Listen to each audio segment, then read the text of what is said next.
Un cita diena, ka pamosties, ja tev ir sagulējušies pleciņi, ja tur ir saspringums no kakla, tās vietiņas, tā, kad ir sagurušas, parādīšu, kā gultā vēl var forši pastiepties.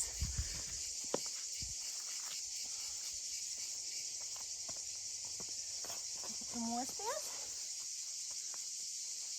ar rokām. Stiepies katru roku prom no sevis. Plaši stiep. Paņem vienkārši spilvenu malā, lai mugurkauls taisn. Un ar rokām stiepies. Prom. Tad pacelt plaukstiņus, skatoties vienu pret otru pret griestiem un atceļot muguras lāpstiņas. Mugurkauls taisns, galva paliek taisns. Un iestiet tikai čut uz augšu ar pleciņu ar muguras lāpstiņām.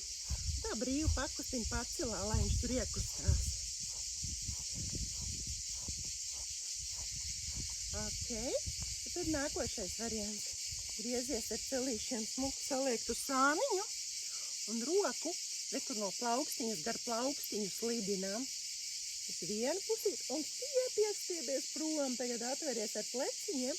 Gurniņi paliek rekur celīši kopā. Un ar pleciņiem vēries vaļā. Stiepies. Parādīšu no otras puses, kāds izskatās. Ko? Un te plaukstiņi laiž gar ķermeni un ar roku stiep prom. Galva brīvi nedaudz iet līdzi. Neko nesaspringzinām, tikai stiepjam rokas. Stiep, izstiepies. Ai, ko forši. Stiep, lai vairāk skrūšu kuras vaļā pleciņi. Stiep. Tad var kustībā iesiet uz priekšu, vaļā. Uz priekšu viņš tikai izmasē.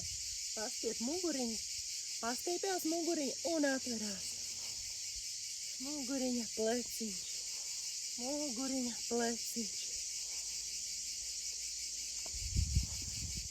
Tāpēc sajūtām, cik gribi reizītes.